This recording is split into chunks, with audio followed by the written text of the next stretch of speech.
Hi friends, இந்த வீடியோவில் மார்னிங்க்கும் லஞ்சுக்கும் தேவையான மெனு ஐட்டம்ஸ் தான் பார்க்க போகிறோம். நிறைய ஐட்டம் இருக்குதுன்னு நினைக்காதீங்க, செய்கிறது ரொம்ப ஈஸிங்க. மண் பாத்திரத்தில் நம்ம தக்காளி கடையில் செய்ய போகிறோம். இன்னொரு பாத்திரத்தில் கத்திரிக்காய் கிரேவி செய்ய போகிறோம்.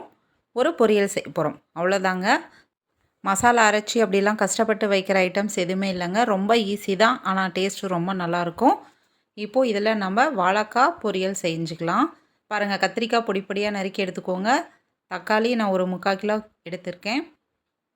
கத்திரிக்காய் கிரேவிக்கு தேவையான பொருளும் எல்லாம் ரெடி பண்ணி வச்சாச்சு. இப்போது ரெண்டுலேயும் ஆயில் விட்டு வச்சுருக்கோம். ஆயில் ஹீட் ஆனோன்னா கடுகு ஆட் பண்ணிக்கலாம். ரெண்டுலேயுமே ஆயில் ஹீட் ஆகிடுச்சு. தக்காளி கடையலுக்கு பூண்டு ஆட் பண்ணிக்கோங்க. கத்திரிக்காய் வணக்கலுக்கு வெங்காயம் ஆட் பண்ணிக்கலாம். நான் எல்லாத்துக்குமே பெரிய வெங்காயம் தான் கட் பண்ணி எடுத்து வச்சுருக்கேன். நீங்கள் சின்ன வெங்காயம் யூஸ் பண்ணாலும் எல்லாத்துக்குமே டேஸ்ட்டு சூப்பராக தான் இருக்கும். தக்காளி கடையலுக்கும் வெங்காயம் ஆட் பண்ணிக்கலாம். ரெண்டுலேயும் வெங்காயம் நல்லா வதங்கிட்டுருக்கு. இன்னொன்றில் வாழைக்காய் வெந்துட்டுருக்கு. வாழைக்காய் பொடி பொடியாக நறுக்கி தண்ணி ஊற்றி மஞ்சத்தூள் போட்டு வேக வச்சுருக்கேன்.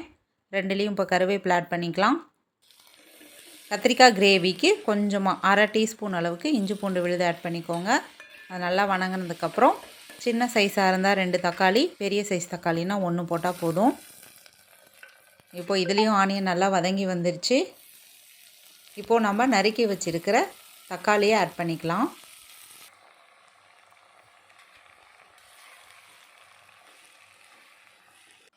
இந்த தக்காளி கடையலுக்கு தேவையான அளவு மஞ்சள் தூள் ஒரு 1/4 டீஸ்பூன் மட்டும் போட்டால் போதும். கல்லுப்பு தேவையான அளவுக்கு ஆட் பண்ணிக்கலாம். இதை நல்லா மிக்ஸ் பண்ணி விட்டுருங்க. தக்காளி கடையலுக்கு பச்சை மிளகாய் போட்டால் டேஸ்ட்டு சூப்பராக இருக்கும். இது வெயில் காலம் அப்படிங்கிறதுனால நான் பச்சை மிளகாய்க்கு பதிலாக மிளகாத்தூள் நான் ஆட் பண்ணியிருக்கேன். ஒரு 3/4 டீஸ்பூன் ஆட் பண்ணிக்கலாம். இப்போது நல்லா வதங்கணும். இப்போது தக்காளி ஒரு தட்டு போட்டு மூடிடுங்க. மீடியம் ஃப்ளேமுக்கு மாற்றிடுங்க. வாழைக்காய் கொதிக்க ஆரம்பிச்சிருச்சு, வெந்துட்டுருக்கு. இப்போது நம்ம கத்திரிக்காய் கிரேவிக்கு கத்திரிக்காய் நறுக்கி வச்ச கத்திரிக்காய் எல்லாத்தையும் ஆட் பண்ணிக்கலாம். உங்களுக்கு எந்த அளவுக்கு கிரேவி வேணுமோ அந்தளவுக்கு கத்திரிக்காய் ஆட் பண்ணிக்கலாம். இப்போது கத்திரிக்காய்க்கு தேவையான மசாலா பொருட்கள்: மஞ்சத்தூள் கொஞ்சம், மிளகாத்தூள் 1/2 டீஸ்பூன், மல்லித்தூள் 1 டீஸ்பூன், கறி மசாலா 1/2 டீஸ்பூன். இதெல்லாம் போட்டுட்டு நல்லா மிக்ஸ் பண்ணி விடுங்க. தேவையான அளவுக்கு கல்லுப்பு, 1 டம்ளர் அளவுக்கு தண்ணி ஆட் பண்ணிக்கலாம். நம்ம இது சாதத்துக்கு பெரட்டி சாப்பிட போகிறோம் அப்படிங்கிறதுனால நான் தண்ணி ஆட் பண்ணியிருக்கேன். தண்ணி இல்லாமல் சிம்மில் வேக வச்சு எடுத்தாலும் இந்த கிரேவி சூப்பராக இருக்கும். தக்காளி இப்போது நல்லா கொதிக்க ஆரம்பிச்சிருச்சு. தக்காளி நல்லா வெந்து வரணும். அப்பப்போ மிக்ஸ் பண்ணிவிட்டு தட்டு போட்டு மூடி வச்சுருங்க. 10 மினிட்ஸில் ரெடி ஆகிடும். கத்திரிக்காய்க்கு தேவையான மசாலா பொருட்கள் எல்லாத்தையும் ஆட் பண்ணிட்டோம். மீடியம் ஃப்ளேமுக்கு மாற்றிட்டு தட்டு போட்டு மூடிடுங்க. கத்திரிக்காய் வெந்து வந்துடுச்சுன்னா கத்திரிக்காய் கிரேவியும் ரெடி ஆகிடும். வாழைக்காய் வெந்துச்சான்னு பாருங்கள்.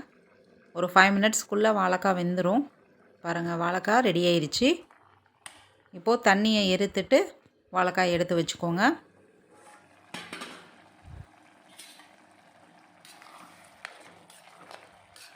தக்காளி ஓரளவுக்கு நல்லா வதங்கிருச்சு.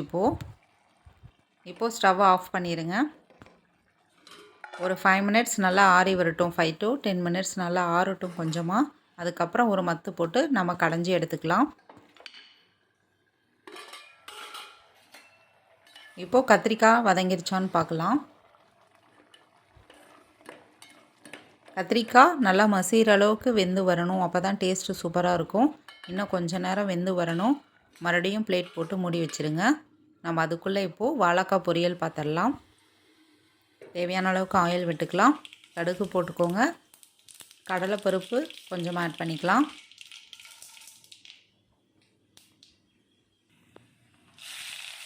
நறுக்கி வச்ச வெங்காயமும் கருவேப்பிலையும் ஆட் பண்ணிக்கலாம். இது நல்லா வதங்கி வரணும்.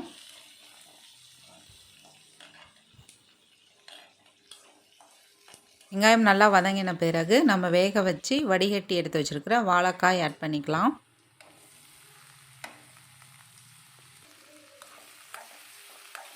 இதை நல்லா ஒரு நிமிஷத்துக்கு பிரட்டி விட்டுட்டு வாழைக்காய்க்கு தேவையான மசாலா பொருட்களும் ஆட் பண்ணணும். லைட்டாக இஞ்சி பூண்டு விழுது, மஞ்சள் தூள் 1/4 டீஸ்பூன், மிளகாத்தூள் 1/2 டீஸ்பூன், மல்லித்தூள் 1/2 டீஸ்பூன், கறி மசாலா ஒரு 1/4 டீஸ்பூன் அளவுக்கு ஆட் பண்ணிக்கோங்க. தூள் உப்பு தேவையான அளவு ஆட் பண்ணிட்டு நல்லா பிரட்டி விடுங்க. நம்ம போட்டிருக்கக்கூடிய மசாலா பொருட்களின் பச்சை வாசனை போகணும், அந்தளவுக்கு நல்லா பிரட்டி விடுங்க. ஒரு 2 நிமிஷத்துக்கு அப்புறம் லைட்டாக பெருங்காயத்தூள், தேங்காய் துருவல் ஆட் பண்ணிட்டோம்னா நம்மளுடைய வாழைக்காய் பொரியல் ரெடி. தேங்காய் துருவல் இந்த பொரியலுக்கு நிறையா போட்டோம்னா சூப்பராக இருக்கும். ட்ரை பண்ணி பாருங்கள். அவ்வளோதான், நம்மளுடைய வாழைக்காய் பொரியல் ஆஃப் பண்ணியாச்சு. இப்போ பாருங்கள், கத்திரிக்காயும் நல்லா மசிகிற அளவுக்கு வெந்து வந்திருக்கு. இந்த பதம் கரெக்டாக இருக்கும். நம்ம சாதத்தோடு பிசைஞ்சு சாப்பிடும் பொழுது சூப்பராக இருக்கும். இந்த ஸ்டேஜில் நம்ம லைட்டாக பெருங்காயத்தூள், 1/2 டீஸ்பூன் அளவுக்கு விளக்கெண்ணெய் ஆட் பண்ணிக்கோங்க.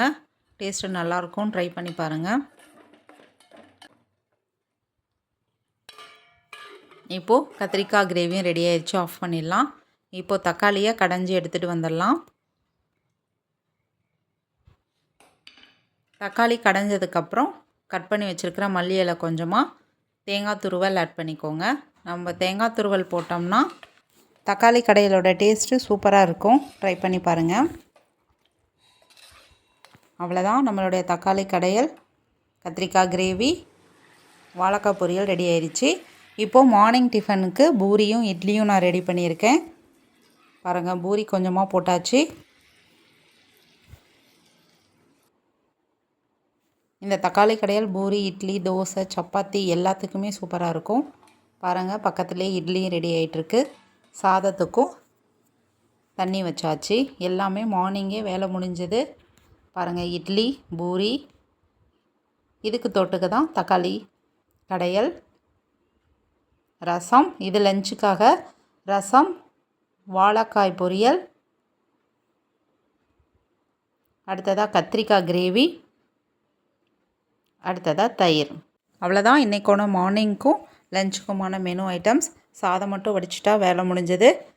இந்த வீடியோ பிடிச்சிருந்தால் லைக் பண்ணுங்கள், ஷேர் பண்ணுங்கள், சப்ஸ்கிரைப் பண்ணுங்கள் ஃப்ரெண்ட்ஸ். தேங்க்யூ.